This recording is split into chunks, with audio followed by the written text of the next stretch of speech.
오늘의 그 제목은 처음 사람 첫 동행이라는 제목인데요. 이 동행이란 말을 네이버 국어사전을 찾아보니까 같이 길을 가는 것이다 이렇게 되어 있습니다. 구약의 원어로는 함께 가다, 신약 성경에 나오는 헬라어에는 함께 가다 또는 여행한다 이런 말이에요. 이 말을 다 종합해서 생각해 보니까 동행이라고 하는 말은 혼자는 불가능한 것이다. 한 사람 이상의 누군가와 함께 하는 것이 동행이라는 거예요. 혼자는 불가능하다. 그런데 하나님이 첫 사람을 만드셨을 때 아담 하나를 만드셨습니다. 그래서 함께 동행할 사람이 없었어요. 그래서 첫 사람을 만드셨을 때에는 하나님과 동행한다라고 하는 표현이 필요치 않았습니다. 왜냐하면 사람이 창조되었을 그때에는 이미 인간은 하나님과 동행하는 존재로 창조되었어요. 이것은 하와가 만들어지기 이전에도 아담은 동행자가 있었다고 하는 거예요. 아담이 가장 먼저 동행한 분은 누구냐면 사람이 아니었다는 것이죠. 인류 최초의 사람의 첫 번째 동행자는 하와가 아니라 하나님이었습니다. 그러니까 이 인간, 아담이라는 말은 인간이라는 뜻이거든, 인류라는 뜻입니다. 사람의 이름이 아니에요. 그러니까 인류의 첫 번째 동행자는 인간이 아니었다는 거예요. 하나님이었다는 것입니다. 저는 성경을 이렇게 다시 한번 창세기를 읽으면서 참 신비롭고 놀라웠어요. 야, 인간이 가장 먼저 동행한 동행자는 인간이 아니었구나. 하나님이었구나. 에덴 동산은 단순히 인간이 거주했던 곳, 아름다운 곳, 완벽한 곳, 풍부한 곳, 생명이 넘치는 곳이라고 우리가 생각하는 것이 아니라 그곳은 하나님이 함께 하시는 곳이라는 거예요. 하나님이 동행하시는 곳이라는 것입니다. 하나님께서 흙으로 사람을 만드셨지요. 그리고 그 코에다가 생기를 훅 불어넣었더니 살아있는 생명이 되었다. 이렇게 말하고 있습니다. 하나님께서 자신의 생기를 사람의 속에 불어넣어 주셔서 살아있는 존재로 만들었다는 거예요. 하나님께서는 아담을 하나님의 생기를 공급받아서 살 수 있는 존재로 만들었다는 거죠. 이 말은 뭐냐면 하나님과 동행하는 존재로 만들었다는 거예요. 이미 인간은 창조될 때부터 하나님과 동행하는 존재였다는 것입니다. 하나님은 아담에게 생명을 주셨고 아담은 그 생명을 공급받아서 하나님과 생명으로 연결된 사람이었다는 거예요. 그래서 하나님의 생명, 하나님이 공급해 주신 생명이 떠나면 인간은 죽은 거예요. 그래서 하나님과 인간은 어떤 관계가 생명으로 연결된 관계였다는 거예요. 이걸 동행의 관계라는 거예요. 동행의 관계. 생명의 동행이지요. 7절에 보면요. 사람을 흙으로 지었다고 말하지 않습니까? 흙이란 말은 뭐냐면 땅의 티끌이라는 거예요. 먼지라고 하는 것입니다. 그러니까 먼지를 모아서 인간을 만드는 거예요. 그래 거기다가 하나님이 생기를 불어넣는 겁니다. 성경은 사람이 티끌로 지어졌다고 하는 사실을 좀 밝혀주는 겁니다. 인간의 출생지는 어디냐? 인간의 본래의 고향은 어디냐? 인간의 원래의 그 속성은 무엇이냐? 먼지라고 하네요. 먼지. 우린 먼지예요. 먼지. 가장 보잘것없는 먼지. 그런데 그 먼지라고 하는 것을 너희는 출생이 뭐냐? 너희의 원래의 그 본질은 무엇이냐? 먼지요 흙이라는 것입니다. 그런데 그 흙이요 먼지인 너희들에게 내가 생명을 불어넣어서 하나님과 관계가 주어준 생명의 관계를 내가 만들었다고 하는 것이지요. 이게 창세기에서 인간 창조를 통해서 하나님과 우리의 관계를 지금 보여주는 것입니다. 하나님이 떠난 존재, 하나님과의 관계가 끊어진 존재는 뭐냐면 그저 너희는 티끌에 불과한 존재다라고 하는 것입니다. 아무것도 아니라고 하는 것이죠. 근데 아담이 죄를 짓는 순간에 하나님 뭐라고 말씀하시냐면 너는 흙이니까 흙으로 돌아가라 이렇게 말합니다.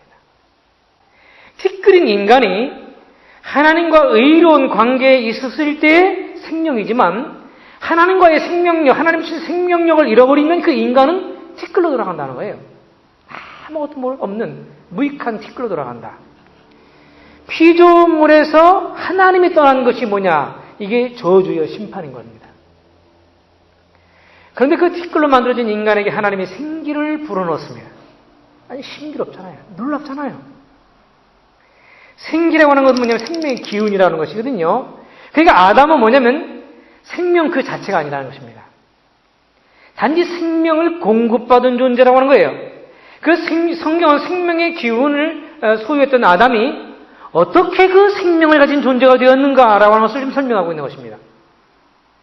그 아담이라는 상태는 아담은 생명 그 자체가 아니었구나. 그 생명 자체가 아니라 생명을 공급받은 존재였고 아담이 생명을 갖게 된 것은 뭐냐면 하나님으로부터 생명을 공급받은 존재였구나. 이것을 우리들에게 보여주고 있는 것입니다. 흙은 흙일 수밖에 없죠. 하나님께서 그 흙을 살아있는 존재로 만들어서 하나님과 동행하는 존재로 만들었다는 것입니다. 이것이 신약의 개념으로는 뭐냐면 은혜라고 하는 거예요. 하나님의 은혜로 하나님과 동행하는 존재가 되었다. 이 말입니다. 하나님과 동행하는 인간을 위해서 하나님은 무엇을 하셨습니까? 특별한 장소를 만들었죠. 그리고 그곳에 아담을 두어서 살게 했습니다. 성경을 읽어보면 그것을 뭐라고 말하냐면 에덴 동산이다 이렇게 말하죠. 에덴 동산이다. 아담이 살기 좋은 곳을 찾아다니다가 내가 이날부터 내가 여기서 살아야지 해서 발견한 것이 에덴 동산이 아니에요. 에덴 동산은 스스로 찾아서 발견한 것이 아니라 하나님이 구별해서 만드신 것이 에덴 동산이에요. 그곳에 울타리를 친 것이 에덴 동산이라는 것입니다. 그래서 동산이라는 말은 무슨 뜻이냐면 울타리를 쳤다라고 하는 뜻이거든요. 하나님께서 창조한 창조물 속에서 울타리를 쳐가지고 동산을 만드신 곳이 에덴 동산입니다. 울타리를 쳤다라고 하는 말이 뭐냐면 안전한 장소라고 하는 것입니다. 이 울타리를 쳤다고 하는 이 동산이라는 말이 나중에 변형되어서 무엇으로 번역되었냐면 후에는 낙원으로 번역됩니다. 파라다이스로. 하나님이 울타리를 쳐셔서 파라다이스를 만들어서 이 아담을 그곳에 두게 했다고 하는 것이죠. 아담을. 그리고 하나님이 자신과 동행하는 존재로 창조한 그 인간을 들어서 어디로 옮기냐면 하나님이 울타리를 치신 그 공간인 에덴 동산으로 그를 옮겼다는 거예요.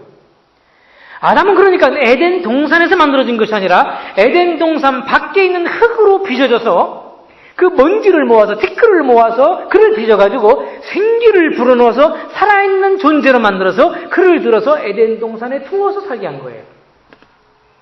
우리는 언뜻 잘못 생각하면 하나님이 에덴 동산을 만들어서 에덴 동산에서 아담을 만들었구나 생각하는데 그것이 아닙니다.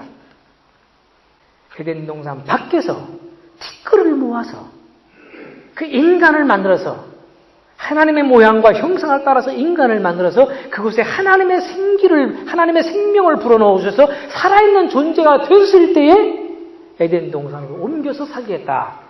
성경은 그렇게 말하고 있어요. 이게 정말 신비로운 것 같아요. 한 인간이 구원받아서 천국에 가는 광경과 똑같은 거예요.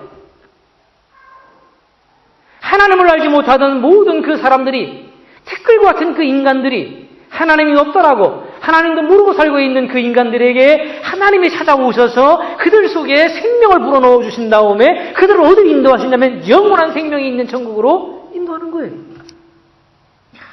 참 놀랍습니다.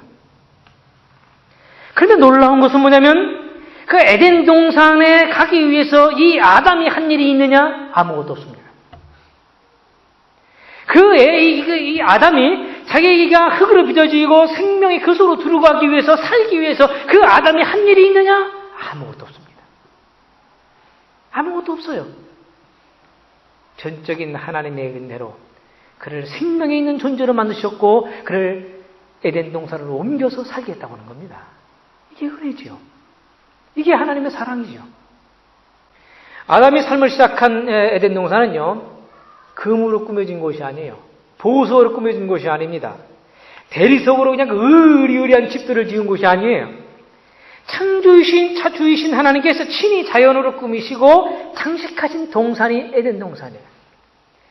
아담이 사는 집의 지붕은 뭡니까? 지붕이 없어요. 별일이 그의 지붕이에요. 그의 잠자리는 뭡니까? 침대가 아니에요. 그가 밟고 다니는 흙, 그가 만들어졌던 그 흙, 자신의 몸이 만들었던 그 흙에서 그냥 사는 거예요. 그러니까 오늘날로 말하면 오늘날의 가치관을 가지고 그 아담의 삶을 딱 생각해 보면요, 아담은 홈레스였구나. 아담은 홈레스예요. 없어요. 그냥 아무 데나 사는 거예요. 그냥 홈레스가 아무 데나 사지 않습니까? 아담을 혼냈었구나. 이게 어떤 가치관입니까? 하나님과 동행하는 사람의 가치관이 아니라 오늘날 이 세상을 살고 있는 사람들의 가치관을 봤을 때는 아담은 혼냈습니다. 그러면서 우리는 어떻게 생각하냐면, 야, 아담은 초라하고 힘든 삶을 살았겠구나. 이렇게 우리가 생각할 수 있겠지만은, 우리가 그 하나님과 동행하는 삶의 사람의 관점으로 아담을 바라보게 된다면, 솔로몬의 영광도 아담이 살았던 그 영광과는 좋게 비교할 수가 없는 거죠. 무엇이 비교할 수 있겠습니까? 그래서 에덴이라고 하는 뜻의 이름의 뜻이 뭡니까? 기쁨이요 즐거움이라는 거예요. 얼마나 기뻤고 얼마나 즐거웠으면 그 살고 있는 동산의 이름을 기쁨이라고 적겠습니까? 하나님께서 창조하신 동산은요, 영혼을 만족케 하죠. 기쁨과 즐거움으로 풍성한 곳이라는 겁니다. 하나님의 임재가 있고 하나님의 동행이 있는 곳이에요. 아담에게는 죄가 없었죠.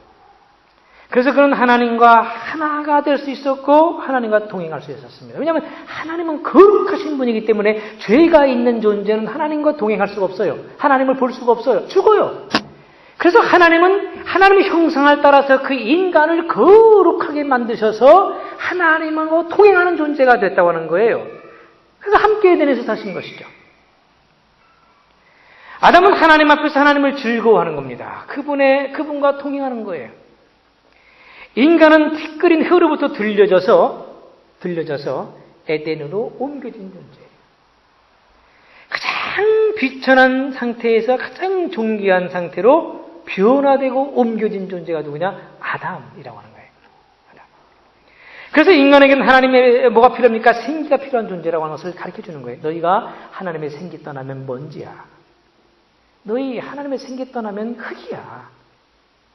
그래서 너희는 결국은 먼지로 돌아가고 흙으로 돌아간 존재가 나중엔 건조해지면 어떻게 합니까? 먼지가 되어서 바람이 불면 사방으로 날리는 그런 존재에 불과하다고 하는 것입니다. 그러나 그런 존재에 하나님의 생기가 들어가면 어떻게 됩니까? 살아있는 영이 되고 하나님과 동행하는 존재가 된다고 하는 거예요. 그게 아담입니다. 아담. 그러니까 그러므로 인간은 이 세상에 창조된 존재하는 모든 것 중에서 하나님과 가장 가까운 존재, 가장 밀착한 존재가 누구냐? 아담이죠. 인간입니다. 그래서 인간은 필연적으로 뭐냐면 하나님과 관계를 맺을 때만이 온전한 존재가 되는 거예요. 하나님의 관계로부터 떨어지면 인간은 하나님으로부터 떨어지면 인간은 온전한 존재가 아닙니다. 가장 비천한 먼지가 되고 마는 거예요. 그래서 에덴 동산을 가만히 이 성경을 읽어보게 되면요, 생명으로 가득한 곳입니다. 아담을 생명으로 가득한 존재를 만드셨고 생명으로 가득한 곳에다가 또 그를 거두시다. 생명은 생명끼리 어울리게 되어 있습니다. 생명으로 가득하게 하시고 생명에 충만한 에덴 동산에 두시고 생명 그 자체이신 하나님 그곳에 오셔서 교제하는 거예요. 생명은 생명과 어울리게 되는 거예요.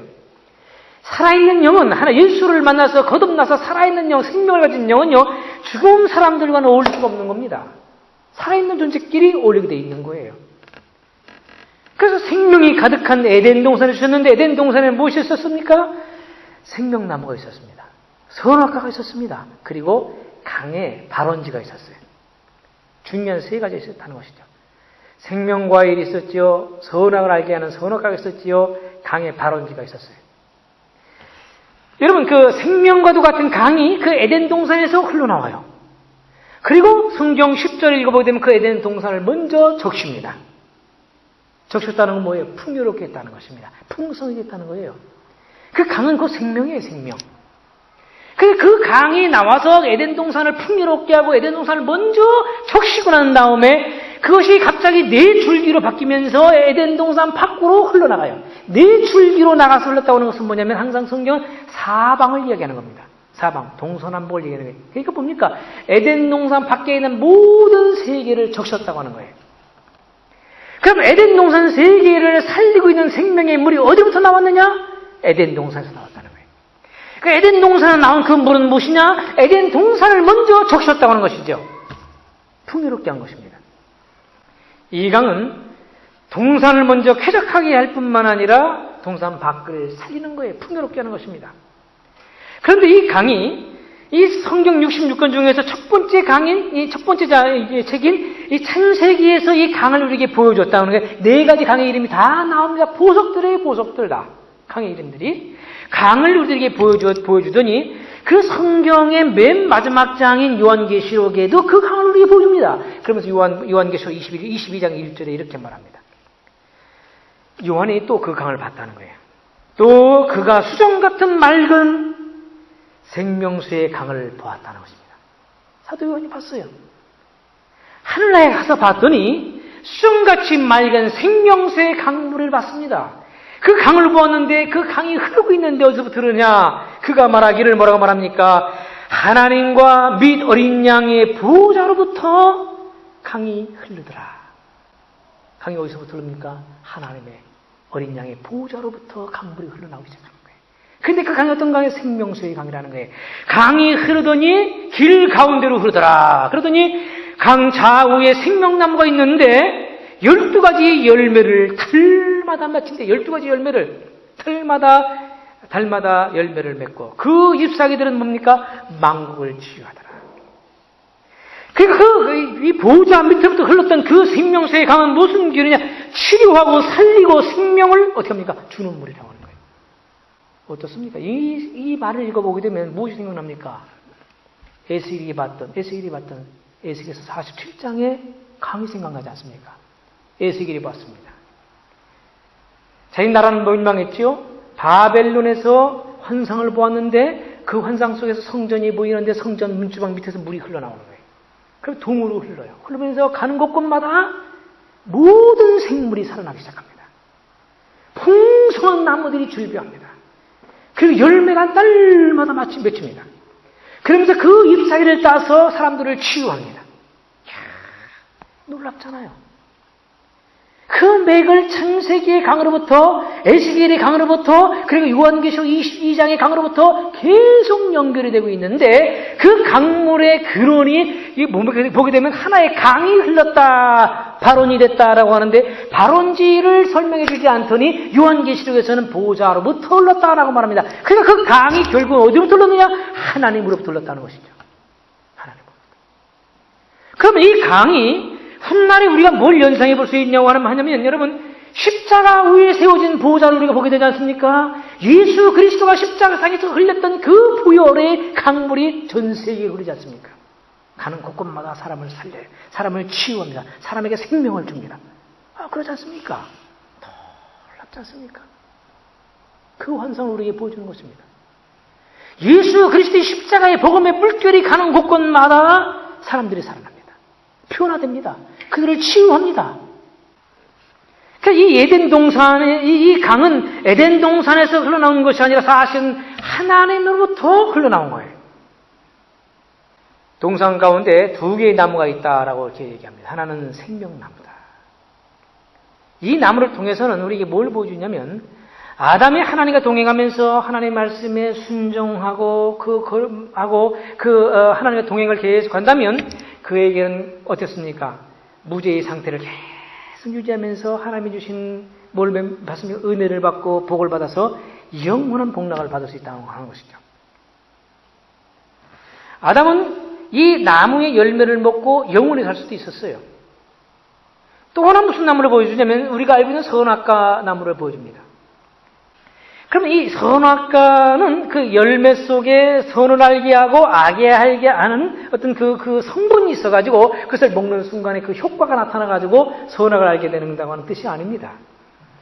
매튜엘리는 그것을 이렇게 설명했어요. 뭐라고 했냐면 선과 악이라는 것은 무엇이냐? 선악과가 무엇이냐? 이 나무의 열매를 먹지 않는 것이 선이고 나무의 열매를 먹는 것이 악이다. 그렇게 설명했어요. 그러니까 이 말은 뭐냐면 선과 악을 순종과 불순종과 연결해서 이해를 한 거예요. 하나님 앞에 순종하는 선을 하는 것이 선이고 하나님 앞에 불순종하는 것이 악이다라고 하는 것이죠. 그래서 하나님은 동산 가운데 세워둔 두 나무를 통해서 아담은 전 인류입니다. 인류. 무엇을 가리키냐? 선과 악을 가리키는 것입니다. 축복과 저주를 보여주는 거예요. 그래서 언제나 사람들은 두 가지 사실 앞에 서게 되는 거예요. 그래서 이 신명기 30장 19절에 보게 되면 인간이 두 가지 사실 앞에 섰다고 하는 것을 알려주면서 선택하라라고 말하는 것입니다. 내가 생명과 사망과 복과 저주를, 생명과 사망, 복과 저주를 내 앞에 두었다라고 말합니다. 아니, 하나님 복을 주시면 내게 내가 복을 주었다. 내게 너에게 생명을 주었다. 걱정하지 말고 그 길을 가라 그러면 될 텐데, 하나님은 뭐라고 말씀하시면 사망과 생명과 사망을 내 앞에 두었고 복과 저주를 내 앞에 두었다. 이렇게 말합니다. 그러니까 너와 내 자손이 살기 위해서 무엇을 택하냐? 생명을 택하라. 이렇게 말합니다. 에덴 동산을 통해서 우리들에게 저주를 보여준 것만이 아니라 에덴 동산을 통해서 우리에게 풍성함을 보여주시고 하나님과 동행하는 것이 무엇인가를 우리에게 보여준다는 것입니다. 그러면 이것을 보면서 우리는 무엇을 우리가 2015년을 시작하면서 생각을 해야 되냐면 하나님과 동행하는 삶을 회복해야 되겠다. 그래야 인간이 가장 행복한 상태가 되는 거예요. 사람이 돈을 벌어서 행복한 게 아닙니다. 행복하죠. 그것은 뭐냐면 바카스 드링크의 효과예요. 레드불스의 효과예요. 잠깐 살짝 피곤을 제해주는 것. 조금 지나면 더 피곤해지고 몸이 망가집니다. 그거 가짜입니다. 가짜. 진짜 아니에요. 좋은 자동차를 사면 기분 좋고 행복할 것 같은데 행복합니다. 잠깐입니다. 잠깐. 목마랐을 때 바닷물을 먹는 것과 같아요. 잠깐입니다. 진정한 행복이라는 것은 뭐냐면 인간이 하나님과 동행을 회복하는 거예요. 그때 인간으로 하여금 진정한 행복을 이제 우리가 맛볼 수 있다고 하시죠. 왜냐하면 아담이 하나님과 동행하고 있을 때 그의 삶이 가장 행복했고 가장 완벽했기 때문에 그렇습니다. 그럼 그때 자신에게 생명의 원천이 되신 하나님을 사랑하는 마음이 있었고 하나님을 즐거워했고 그리고 그가 살고 있는 환경도 완벽했어요. 그들에게 병원이 필요치 아니하는 건강이 부여됐습니다. 그것은 부족함이 없는 것이었어요. 그러나 오늘날 우리가 살고 있는 이 사람들은 뭐냐면 아담과 함께 에덴 동산에서 추방당했고 그것으로 가는 길이 막혀있는 곳에서 상태로 우리가 태어났잖아요. 그래서 사람들은 무엇을 느끼면 결핍을 느끼는 거예요. 아무리 무엇을 갖고 무엇을 소유하고 무엇을 했다 하더라도 인간에게는 결핍을 느끼는 겁니다. 그래서 파스칼은 말하기를 인간에게는 언제나 비어진 공간이 있다라고 말하거든요. 그것이 채워지기 전까지는 인간은 늘 공허하고 결핍을 느낄 것이다라고 하는 거예요. 그것이 뭐예요? 하나님으로 채워져야만 되는 공간, 영적인 공간이 있다고 하는 것이죠. 그래서 사람들은 모든 부분에서 사람들은 목말라 합니다. 그래서 사람들은 병 들어가고 있죠. 죽어서 몸의 고향인 흙으로 돌아가서 먼지가 돼서 사방으로 날리고 있는 거예요. 그래서 밖에 나가서 먼지가 불어오고 황사가 날려오면 야 죽어있는 시체들이 날아온다고 생각해도 틀린 말은 아닙니다. 다 돌고 도는 거예요. 돌고 도는 거예요. 어쩌면 우리가 먹고 있는 많은 농작물들도요. 죽어있는 사람들의 시신의 일부일 수 있습니다. 그렇잖아요. 사람이 죽으면 흙으로 묻혀지잖아요. 그러면 거기서 영양물이 물이 흘러요. 물이 빠져나가면 또 그것이 가서 나무들이 먹고 생물이 먹어가지고 또 뭐를 맺히면 그것을 따다 우리는 먹고 그러지 않습니까? 바다에 받아주고 물고기 와서 뜯어먹는데 우리는 가서 낚시해서 뜯어먹고 물고기를 잡아서 먹고 있잖아요. 혈육은 돌고 도는 거예요. 돌고 돌아요. 그러면 에덴 동산의 행복을 어떻게 우리가 회복할 수 있겠는가? 간단합니다. 간단해요. 어떻게 하느냐? 아담의 선악과를 먹고 타락하기 이전의 상태로 가면 되는 거거든요. 그러면 그는 하나님과 동행할 수 있고 그분으로부터 공급되어지는 생명을 공급받고 그리고 풍성함을 공급받아서 살게 될 수 있다고 하는 거예요. 아담이 선악과를 먹기 이전에 그는 어떤 사람이냐면 하나님의 형상을 갖고 있는 거룩한 존재였잖아요. 그래서 거룩하신 하나님께서 그와 동행했다고 하는 것이죠. 그러면 우리도 거룩해 치면 되는 거예요. 그래야 거룩하신 하나님과 동행할 수 있는 것입니다. 그래서 성경을 읽어보면요. 인간은 스스로 거룩해질 수 없다라고 말하고 있어요. 이게 성경의 가르침입니다. 진술입니다. 그래서 우리는 무엇이 필요하냐면 그래서 예수가 필요한 거예요. 그래서 예수 그리스도가 필요한 거예요. 내가 죄를 회개하고 예수 그리스도를 나의 구조로 고백하고 믿는 순간에 하나님께서는 우리의 죄를 용서하시고 우리를 거룩하다 인정해 주시는 거예요. 이것을 칭의라고 말하는 거예요. 거룩하다 인정해 주시는 순간에 이것이 마치 무엇이냐면 마치 생기를 불어넣어서 생명 살아있는 존재로 만들어서 하나님과 동행했듯이 거룩하신 성령님이 우리 속으로 들어오셔서 우리를 거룩하게 하시고 우리를 하나님과 동행하는 존재로 만드시는 거예요. 예수님을 나의 구주로 여러분 고백하십니까? 그렇다면 여러분은 이미 거룩하다 받아들여진 하나님의 자녀들이에요. 그리고 우리가 무엇을 해서 거룩해진 것이 아니라고 하는 거예요. 다만 하나님께서 십자가를 통해서 우리를 거룩하게 하시고 하나님의 자녀로 삼으셨다고 하는 것이죠. 아담이 거룩한 존재로 만들어질 때 그는 아무런 일도 한 것이 없어요. 그는 본질적으로 에덴 동산 밖에 있는 티끌로부터 먼지로부터 만들어진 존재에 불과했다고 하는 것이죠. 그런데 하나님이 그를 거룩하게 하고 그 속에 생기를 불어넣어서 거룩하게 하고 살아있는 영혼이 돼서 낙원에 그를 갖다 놓았듯이 우리도 하나님이 거룩하게 하신다는 거예요. 그래서 우리를 살아있는 하나님의 사람을 만드셔서 그리고 영원한 낙원인 영원한 천국으로 우리를 옮기신다고 하는 거예요. 내가 가는 곳이 아닙니다. 하나님이 옮기시는 거예요. 오늘 본문에 봐도 아담을 에덴 동산 밖에서 만드셔서 에덴에 두었더라. 두었더라고 말했거든요. 만드신 분도 하나님이고 두신 분도 하나님이라는 것이죠. 우리를 구원하시는 분도 하나님이시고 우리를 천국으로 옮기시는 분도 하나님이에요. 에녹도 죽음을 보지 않고 하나님이 옮기셨다라고 말했지 에녹이 갔다라고 말하지 않았습니다. 옮겼다라고 말하고 있는 거예요. 여러분 그가 에덴 동산으로 가기 위해서 한 일이 아무것도 없다는 것 전적인 하나님의 은혜라고 원하십니다. 하나님은 우리와 동행하기를 원하세요. 동행하기를 얼마나 원하셨으면 하나님이 인간을 만들었을 때 인간 속에다가 하나님의 형상을 불어넣어 주셨단 말이에요. 같이 살려고 같이 다니려고 하나가 되기 위해서. 하나님은 왜 어째서 하나님의 형상과 모양대로 인간을 만드셨고 그 속에다 인간 속에다 하나님의 생기를 불어넣겠습니까? 생기를 불어넣었다는 것은 마치 하나님이 그 속으로 들어왔다고 하는 거예요. 하나님이. 그러니까 그 인간을 봤을 때 하나님을 보는 것 같은 거예요. 그러니까 그것이 자체가 아담 그 자체가 최초의 범죄하기 이전에 아담 자체는 하나님 같은 존재라고 하는 게 하나님이 함께하는 존재, 하나님이 하나가 된 존재라고 하는 것이죠. 그래서 이런 놀라운 원리가 예수 그리스도를 영접한 사람은 뭐냐면 내가 내 속에 들어왔다는 거예요. 하나라고 하는 거예요. 이게 거듭나는 사람의 하나님과의 관계의 원리를 창조의 원리 속에서 보여주는 거예요. 거듭난 사람의 존재의 원리를. 놀랍잖아요. 어떻게 하나님이 내 속에 들어오고 나는 하나님 속에 들어갈 수가 있습니까? 논리적으로 말해야 되지 않지 않습니까? 설명할 수 없지만 그런 것이구나. 어떤 분은 그렇게 설명하더라고요.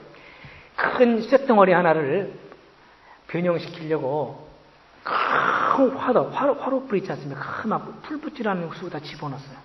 집어넣었는데 시커먼 그 쇳덩어리가 조금 지나니까 붉게 바뀌는데 불도 새빨간 불이 올라오는데 그 속에서 집어넣은 그 쇳덩어리 이만한 쇳덩어리도 붉은색이 돼가지고 저게 불덩어리야 쇳덩어리야? 불이 쇠 속에, 쇠가 불 속에 있는 거잖아요. 그렇지 않습니까? 그런 느낌. 이게 바로 하나님이 내 속에, 내가 하나님 속에. 아담의 창조 속에서 우리가 그것을 볼 수 있는 거예요. 놀라운 신비의 관계라고 하는 거죠. 하나님이 그러니까 인간과 얼마나 하나가 되시고 얼마나 인간과 동행하고 싶으셨으면 인간을 하나님의 형상대로 만드시고 인간 속으로 쑥 들어오셨겠습니까? 저는 그 하나님이 생기를 불어넣었다 하는 말 속에서 하나님이 인간 속으로 쑥 들어온 것 같은 느낌이 드는 거예요. 예수를 믿어서 하나님의 자녀가 된 사람들은요, 그 속에 하나님이 함께 하신다는 사실을 믿으시기를 주의 이름으로 축원합니다. 그래서 시편 1편의 말씀과 같이 그 사람들은 어떻게 삽니까? 복 있는 사람이 되는 거예요. 복 있는 사람같이 악한 사람들의 말을 듣지 않습니다. 죄인들을 본받지 않아요. 하나님을 조롱하는 자들과 절대로 어울리지 않습니다. 그 다음에 무엇을 하냐면 하지 않는 것만이 아니라 적극적으로 하는 일이 있는데 그것이 뭐냐면 하나님의 말씀을 즐거워하기 시작합니다. 듣고 싶습니다. 배우고 싶습니다.